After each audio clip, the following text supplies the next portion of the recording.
সম্মানিত দর্শক শ্রোতা, আসসালামু আলাইকুম।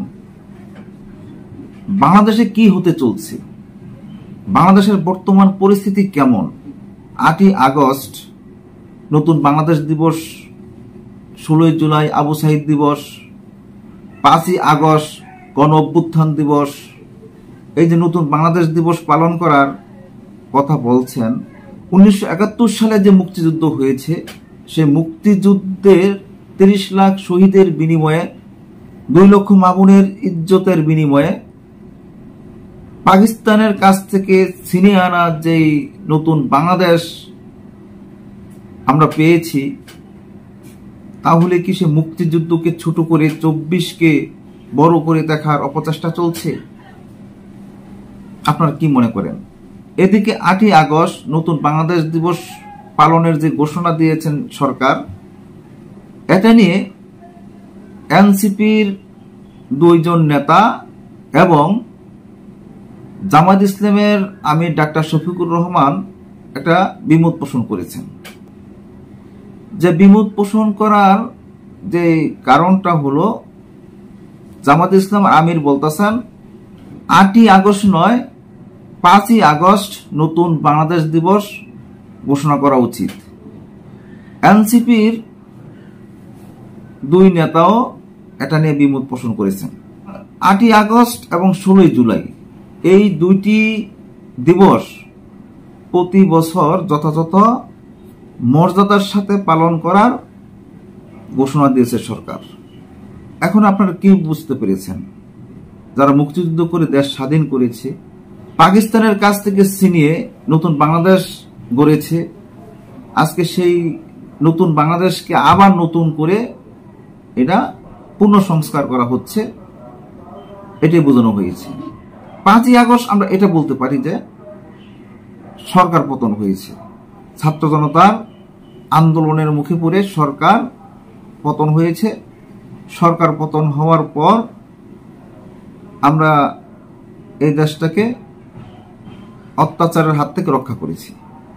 বাংলাদেশ নিয়ে যে কথাগুলো উঠে এসেছে যে নতুন বাংলাদেশ দিবস হিসাবে, এর মাঝে সার্জিস আলম, হাসনাত আব্দুল্লাহ, আক্তার হোসেনের আপত্তি রয়েছে।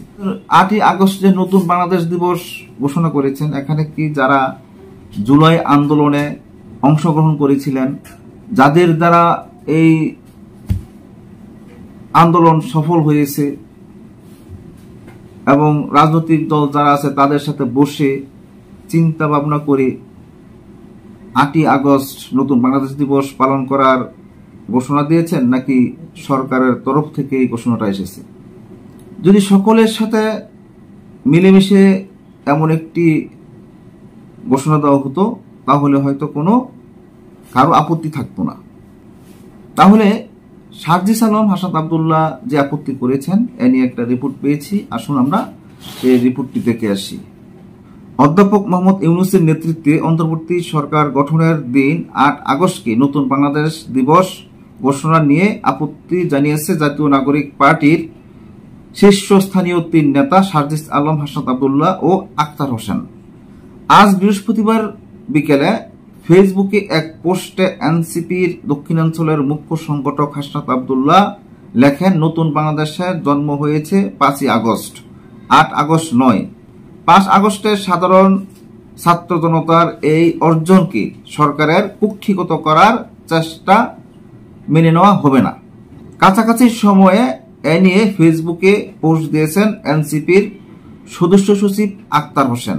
তিনি লিখেছেন, নতুন বাংলাদেশ দিবস সেদিন হবে যেদিন জুলাই ঘোষণাপত্র আসবে, যেদিন মৌলিক সংস্কারের ভিত্তিতে জুলাই সনদ হবে।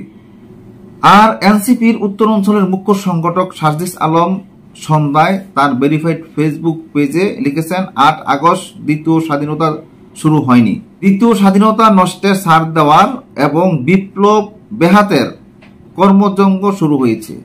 5 আগস্ট জুলাই গণ অভ্যুত্থান দিবস এবং দ্বিতীয় স্বাধীনতা দিবস। ছাত্র জনতার আন্দোলনের মুখে গত বছরের 5 আগস্ট শেখ হাসিনা সরকারের পতন হয়। এর 3 দিন পর 8 আগস্ট অধ্যাপক মোহাম্মদ ইউনূসের নেতৃত্বে অন্তর্বর্তী সরকার গঠিত হয়। গতকাল 5 আগস্টকে জুলাই গণ অভ্যুত্থান দিবস এবং 8 আগস্টকে নতুন বাংলাদেশ দিবস ঘোষণা করে পরিপত্র জারি করেছে মন্ত্রিপরিষদ বিভাগ। একই সঙ্গে গত বছর আওয়ামী লীগ সরকার বিরোধী আন্দোলন নতুন মাত্রা পেয়েছিল সেদিন। সেই 16 জুলাইকে শহীদ আবু সাইদ দিবস ঘোষণা করা হয়।